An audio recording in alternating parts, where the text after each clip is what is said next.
This has already been a pretty wild Republican primary process, and we haven't even had our first debate. The Iowa caucuses are still like 5 months away, but I feel like we've already been through a year's worth of campaigning. And of course, with yesterday's arraignment of Donald Trump, it's hard for any of the candidates to get any kind of attention or airtime. That being said, I think it's fair to say that Vivek Ramaswamy is having a moment. He is climbing in the polls. He is finding his way through the media landscape and utilizing new media and alternative social media platforms to get his voice out. And I got to tell you, people who are in their 20s, who I know personally, who want to vote Republican, they're on board with Vivek Ramaswamy. And I'm curious what that's all about. Joining us right now is the spokesman for Color is United and host of Pensive Politics with Christian Watson. He is, in fact, Christian Watson. And Christian, you wrote over at Town Hall about Vivek Ramaswamy, and I think I want to hear from you. What is this all about? Well, I think that Vivek is really hitting a nerve with my generation, primarily because Vivek talks about issues in a rather way that is uncharacteristic to the current state of American politics. Most politicians talk about issues in a way that is superficial, that is surface level. He actually cuts right to the core, right to the heart of every matter, and does so in a manner that invokes critical thinking and also has evidences philosophical rigor. And as someone myself who wants to be a political commentator, who wants to sit in that chair that you're sitting in one day, Vivek inspires me to be the best version of myself. And really, I was actually listening to one of his speeches in New Hampshire last night, and half of it was about politics, but it wasn't about policy per se. It was about a vision for America. And then the other half was about personal motivation. He said that being a victim is a choice, but having hardship is not a choice. But hardship actually opens up the door for you to become a better version of yourself. That you have a politician talking like this is so uncommon. It's so rare. But it's so refreshing because our country is in dire straits and we need that kind of richness in our discussion.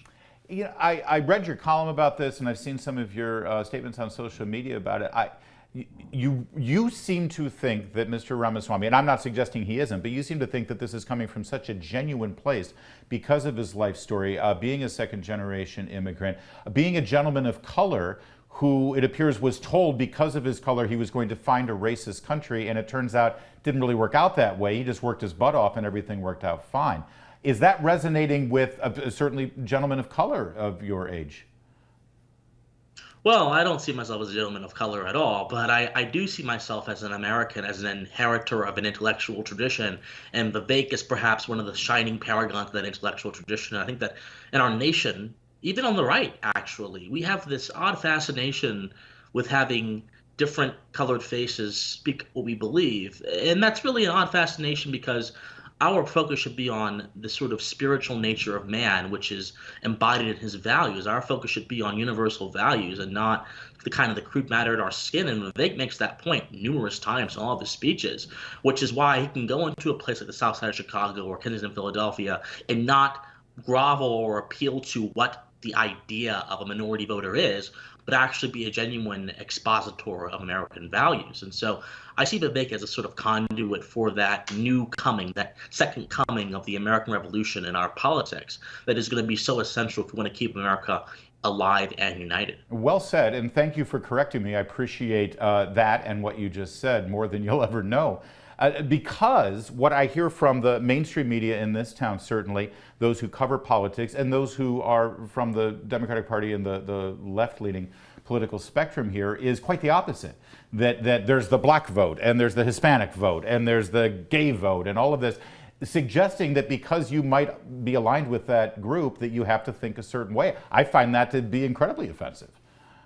Yeah, so I find it more than offensive. It just shows how poorly the media class and the intelligentsia sees their fellow human beings. The fact that we are willing to reduce people who are rich individuals with their own unique life stories, own unique skills and characteristics to these sort of abstract classes. And then we assign qualities to these abstract classes, which then are supposed to be how we interact with these individual people, is nothing short of seeing human beings in a very poor way. You know, the human spirit is so rich, it's so courageous, but it's rich and courageous not because human beings belong to some group, but because of what man does from what comes inside himself. Virtue is a pursuit of the individual, not a pursuit of the collective.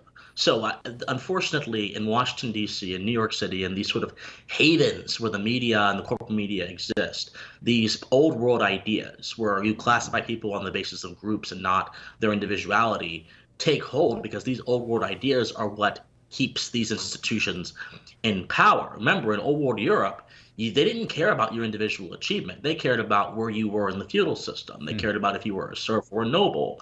In India and the caste system, they didn't care about your individual achievements or your value as a human being, that all men are endowed with natural liberty. They cared about what caste you were born into. These are old world ideas that did not allow human flourishing to be achieved, which led to death, destruction, and a bunch of other nonsense that were smuggled back into the American experiment during the progressive era, where we exported government ideas on governing from Germany, from Otto von Bismarck's regime, and then used them to fundamentally change the nature of American governance. Woodrow Wilson said that forget the Constitution, what matters is administration. And that is how these ideas snuck back into America. It's incumbent upon my generation and upon people who care about this country to zealously state that America's values are virtuous, necessary, and I believe Vivek Ramaswamy is the best way to do that. Well, we've delved quite a bit into what Vivek Ramaswamy believes, his positions, his beliefs, what he's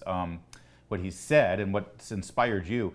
I'd like to go backwards a little bit here on this. Back at the dawn of the electronic age of media, Marshall McLuhan famously said about television, the medium is the message. And I think that applies to Vivek Ramaswamy because it's not just what he's saying, but where he's saying, what delivery system. How important is it to you from your generation that he doesn't wait to sit on CNN? I mean, he'll go on CNN, sure, but he is utilizing social media platforms, streaming platforms, podcasts, video podcasts. He uses this new electronic medium to get the message out. He's doing media that most people my generation don't even see.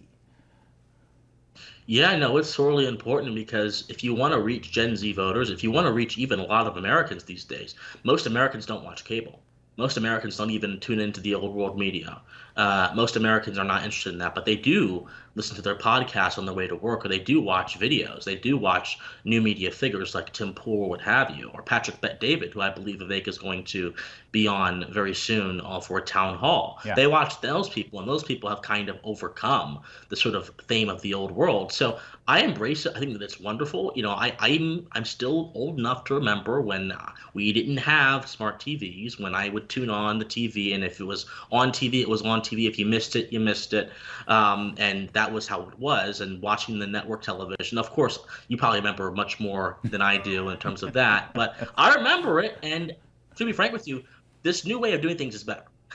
I agree. And that's why at Salem News Channel, we aren't on the cable box or anything like that. We are over-the-top media and direct-to-you streaming on our apps and anywhere else you are. We get it. And Vivek gets it. Well, real fast, make a summary, because there's a lot of people who they're curious about Vivek Ramaswamy, but they're worried about his lack of experience, his age, and all that stuff. In our final minute, just sort of make the case from your perspective. Yeah, I think the more political experience you have, the more potential you have to be a dangerous person. Mitch McConnell, Nancy Pelosi, all these people have a lot of experience, and they also have a lot of ways that they know how to destroy the country or to hold up.